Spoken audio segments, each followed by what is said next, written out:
Les pinces? Oui. Comment vous avez deviné? C'est vrai, comment avez-vous deviné? Je vous remercie beaucoup de nous avoir rapporté notre noix de coco. Elle a roulé dans l'océan il y a quelques jours, mais comme on ne sait pas nager, on n'a pas pu la récupérer. Maintenant, si vous permettez, nous aimerions la rapporter à la maison. 1 minute, vous n'irez pas plus loin. Cette noix de coco m'appartient. Écoute-moi bien, fiston. Cette noix de coco nous appartient depuis des années maintenant. Alors c'est avec nous qu'elle va rester.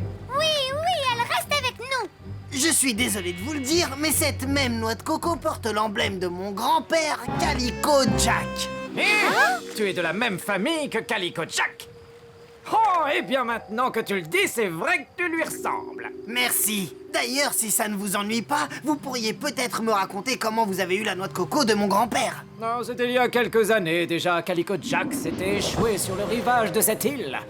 Il avait fait naufrage et il était affamé. Nous l'avons soigné avec du lait de coco. Et pour nous remercier, il nous a raconté ses fantastiques aventures sur les grands océans.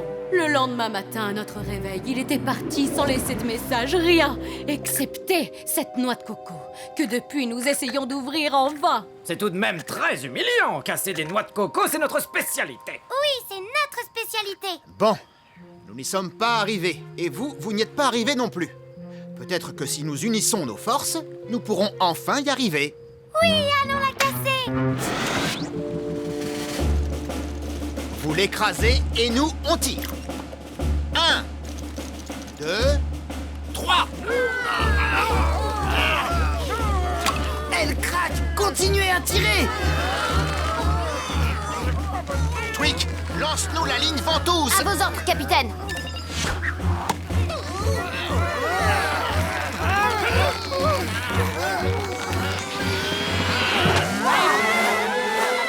Mes petits! Clive! Clarence! Nous sommes des crabes qui ne vivons que sur Terre. Mes petits ne savent pas nager. Alors il faut agir rapidement. Tweak, Quasi, Claude, montez dans le Gup X et emportez des noix de coco. Pesso, sers-toi de l'octoski. Tweak, passe en mode planeur. Attention, début de l'opération, lancer de noix de coco.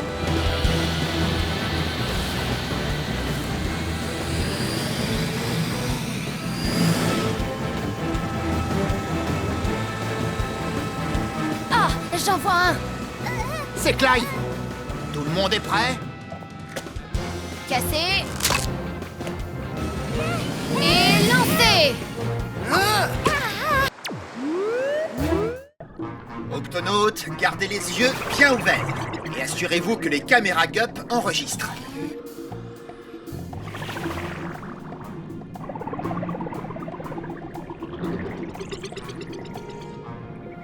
Oh! Je viens de repérer ce qui semble être une grosse tête de monstre. Elle est exactement comme la description du premier dauphin. Ah! Je viens de voir le monstre, ce serpent de mer repéré par le second dauphin. Oh, j'ai pas de chance. J'ai pas encore vu l'ombre d'un monstre dans ces eaux. Hein? Ça y est, j'en vois un. C'est le plus énorme que j'ai jamais vu, Moussaillon. Il est juste au-dessus de moi.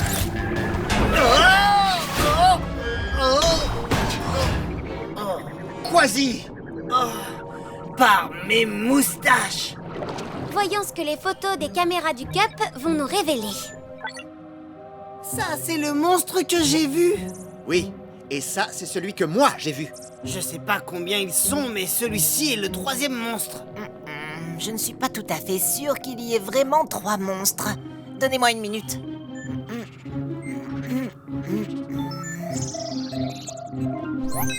C'est un crocodile.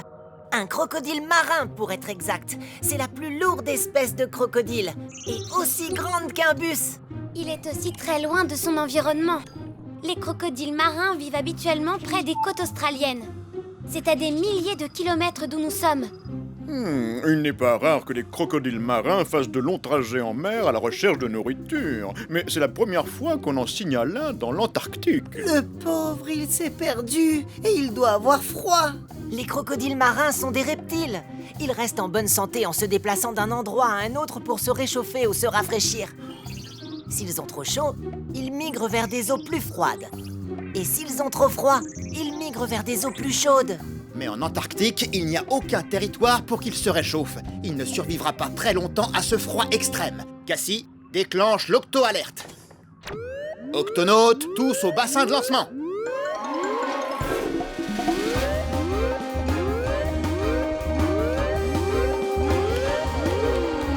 Octonautes, nous avons affaire à un crocodile marin qui est perdu et qui est en danger dans ses eaux glacées. Notre mission est de le localiser et de le ramener chez lui. Quasi, Peso, Ogup. Octonautes, rappelez-vous que nous recherchons une créature gigantesque. Si elle se sent menacée ou effrayée, elle risque d'attaquer. Oui, et la force avec laquelle sa queue a heurté mon gup, elle pourrait nous écraser comme une boîte de conserve. Elle serait capable de te dévorer avec ses énormes mâchoires. Surtout, restez très vigilants, les amis. Ce crocodile peut être n'importe où. En dessous de nous, derrière nous, ou au-dessus de nous. Wow.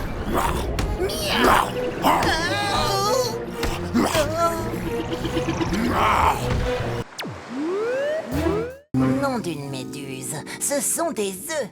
Mais comment et qui a pu les déposer? Qui est-ce qui me chatouille les orteils? En garde, chatouilleur d'orteils. Où que tu sois, sors de là.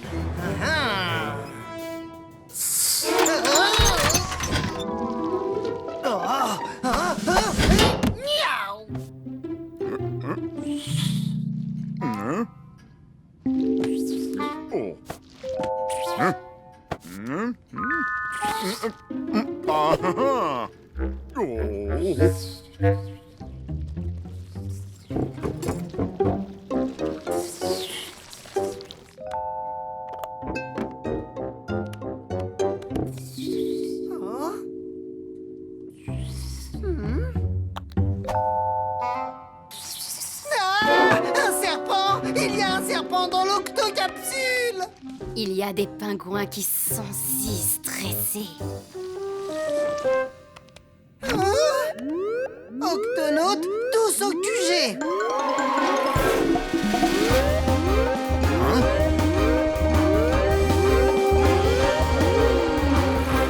Octonautes, qu'est-ce qui se passe? Il y a un intrus à bord! Nous avons trouvé des œufs dans le jardin. Je l'ai vu dans la bibliothèque. J'ai failli le capturer! C'était un serpent!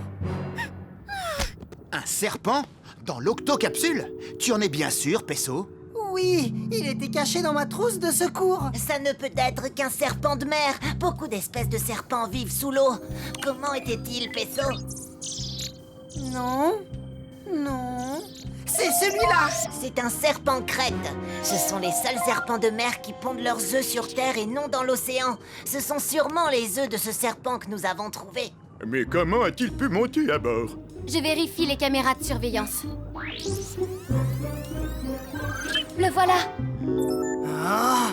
Il a réussi à se faufiler au milieu de la nuit! Et maintenant, il essaie de sortir. Une fois que les serpents crêtes ont pondu leurs œufs, ils retournent immédiatement dans l'océan. Il ne doit pas sortir maintenant.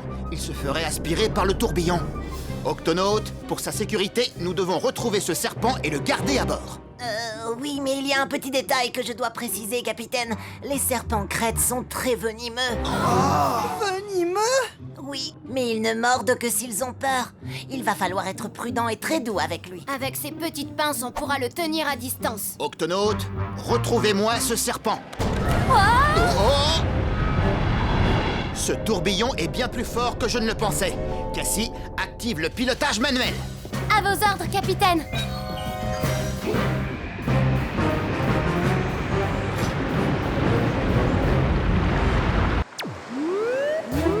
Alors que le petit poisson s'approchait de l'épave, un étrange chuchotement se fit entendre. Puis une forme blanchâtre à faire frémir sortit des entrailles du bateau. C'était ce que nous les pirates appelons un fantôme des mers. Ses tentacules gluants s'agitaient comme des anguilles qui ondulent délicatement. Il s'approcha du petit poisson et lui murmura. J'ai un message urgent pour le capitaine Barnacle. Oh! Le calamar vampire. Ah ouf, tout va bien, c'est un vieil ami. De quoi s'agit-il? Capitaine Barnacle, je reviens des profondeurs de l'océan où j'ai entendu les cris d'une créature blessée. Une créature blessée. Peso, déclenche l'octo-alerte. Octonautes, tous au QG.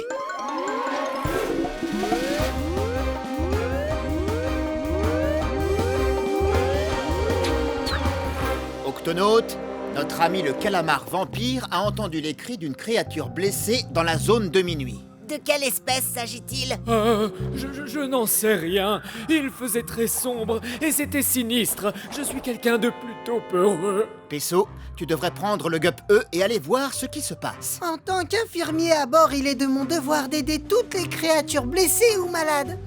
Même si je dois aller dans un endroit effrayant.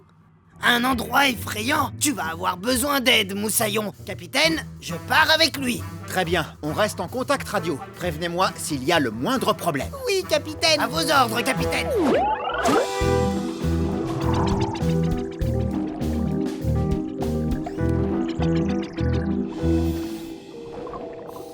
Nous y sommes. C'est de là que provenaient les gémissements. Regardez ça. Une épave. Et ces cris étranges, on dirait une plainte, comme dans ton histoire. Oui, Moussaillon.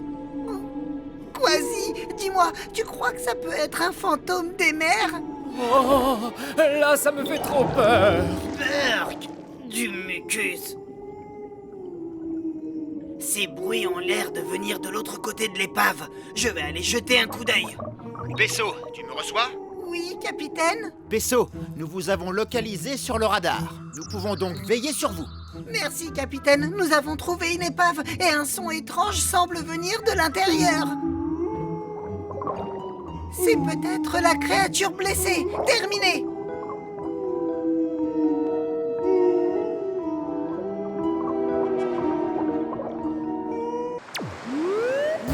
Ne bouge pas, Bouboule. T'es partant pour une partie de ping-pong, Peso? Pas maintenant, Quasi. Je dois soigner ce poisson globe. Une de ses épines le fait souffrir. Voilà, tu vas aller beaucoup mieux. Beaucoup mieux, c'est vrai. Nage un peu pour voir. Waouh! T'as vu ça? Il a un œil qui bouge d'un côté et un œil qui bouge de l'autre. Les yeux des poissons globes peuvent voir dans deux directions en même temps. Fais attention à ne pas faire peur à Bouboule, Quasi. Sinon...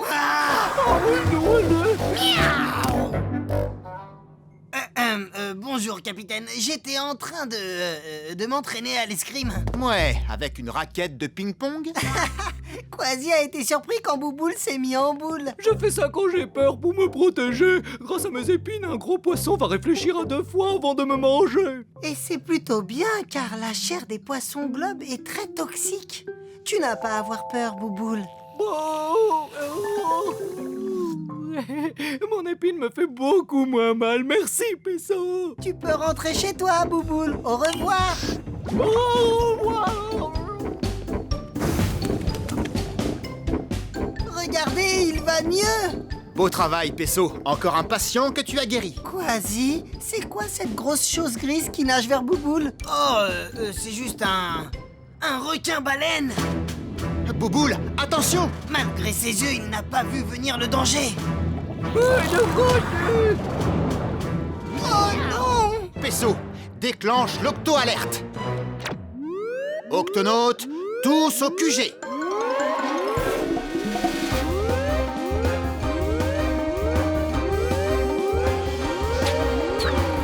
Octonautes, cette fois-ci, nous avons 2 missions. Porter secours à Bouboule, le poisson globe, et au requin-baleine qui l'a avalé. Les poissons globes sont de petits poissons, mais ce sont aussi les créatures les plus toxiques de tout l'océan.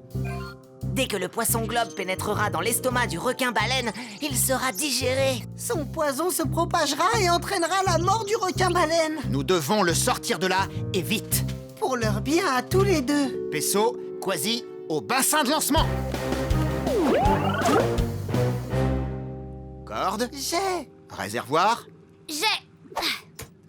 ça sert à quoi? C'est un sac de survie. Il faut tirer sur le cordon et tu as un réservoir à poissons portable.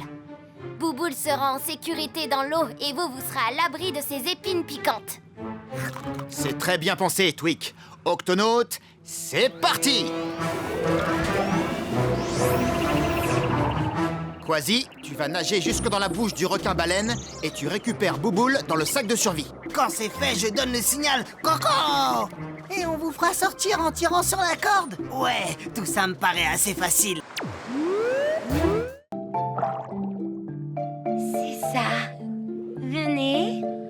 Cassie, tu me reçois? Comment se passe ton reportage photo? Eh bien, j'ai fait quelques bons clichés. Mais si je veux une de mes photos en couverture du National Océanographique, il m'en faut une vraiment géniale. Ah, capitaine, je vous rappelle plus tard. Des raimentas. Incroyable.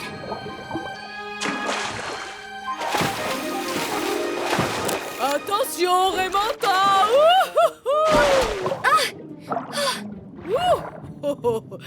Hé, attendez-moi, les amis! Oh, je suis vraiment désolée de m'être heurtée à vous, mais je... Est-ce que ça va? Je me suis blessée la nageoire. Aïe! Faut excuser Muriel, pour une Raimanta, elle n'est pas très douée pour le saut. Pour une Raimanta, elle est douée en rien, à vrai dire. Vraiment très drôle. Ne les écoutez pas, ce ne sont que mes rémoras. Ces poissons ventous s'accrochent aux Raimanta. Du coup, ils me suivent partout où je vais. Tu ferais bien de me suivre, Muriel. Je vais te présenter la personne qui va pouvoir te soigner. S'il vous plaît, faites qu'elle aille mieux, docteur. Muriel est peut-être maladroite, mais c'est notre copine. Ne t'inquiète pas, Muriel, je vais appliquer un peu de pommade sur ton aile. Pommade? Pourquoi faire de la pommade? La peau des raimentas est protégée par une couche visqueuse. Muriel a dû en perdre une partie quand elle a heurté Cassie. Et voilà, t'es guérie. Merci. Maintenant, je dois partir. Je dois rejoindre les autres raimentas. Elles connaissent le chemin. Le chemin? Mais pour aller où? Parfois, nous, les raimentas, nous organisons une grande fête dans un endroit spécial. C'est un peu comme si c'était notre jardin secret. Je parie que personne n'a jamais photographié ça. Comment y va-t-on, Muriel? Si vous le trouvez, n'hésitez pas à le dire à Muriel. C'est tellement secret que même elle ne sait pas où il est.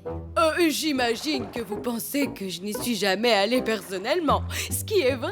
Et c'est pour ça que je dois partir ou je vais manquer la grande fête. Dans ce cas, nous allons t'aider à rejoindre tes amis. Cassie, déclenche l'octo-alerte. Octonaute, au bassin de lancement.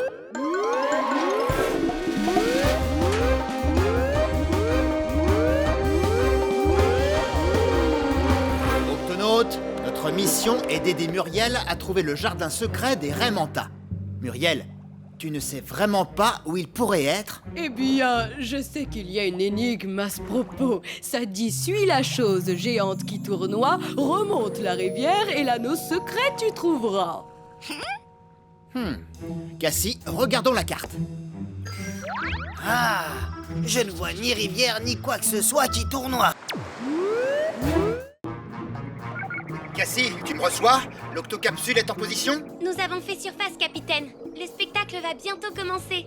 Nous allons vous rejoindre. Mais avant, nous devons ramener les patients de Pesso chez eux.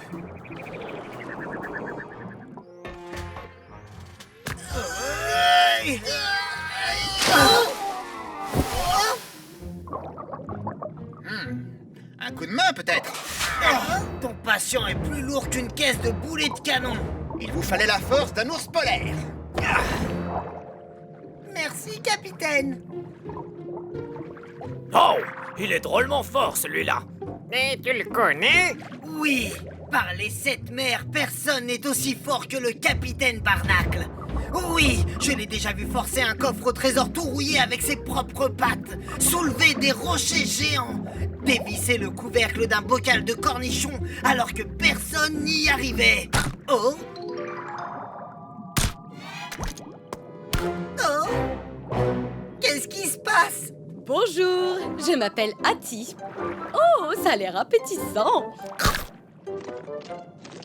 Nom d'une nageoire! Elle vient de dévorer un bout de ce rocher! Alors ça, c'est fort! Alors ça, tu l'as dit.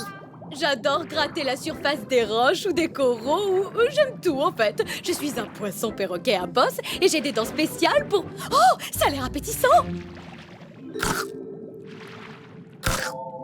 Elle a de sacrées dents! Ça, tu l'as dit. Regardez, est-ce que c'est du sable? Oui, une fois les roches ingurgitées, je les rejette sous forme de sable. Oh, ça a l'air appétissant! Doucement, Hattie. Tu viens de manger un morceau de notre gup. Oh, désolé, je n'ai pas fait exprès, mais je ne peux pas résister à la tentation de croquer tout ce que je vois. On est comme ça, nous les poissons perroquets à bosse. Capitaine, vous devriez vous dépêcher. Vous allez rater le spectacle. D'accord, Cassie, on arrive. Au revoir, Hattie! Pourquoi est-ce qu'ils sont aussi pressés? Je n'en sais rien, mais où qu'ils aillent, il doit y avoir quelque chose à croquer. Attendez-moi! Capitaine, vous arrivez juste à temps. La pluie de météores commence. En voilà un! Regardez! Oh, c'est magnifique! Oh, waouh! C'est un météore, Nav. Un météore est un morceau de rocher qui vient de l'espace. Quand il y en a beaucoup dans le ciel, comme ce soir, on appelle ça une pluie d'étoiles filantes. Waouh! Waouh! J'ai comme l'impression que celui-là se dirige vers nous! Lorsqu'il aura traversé l'atmosphère, ce corps solide viendra s'écraser sur Terre. Mais la plupart d'entre eux tombent dans l'océan. Dans ce cas, nous devons mettre l'octocapsule en lieu sûr. Cassie,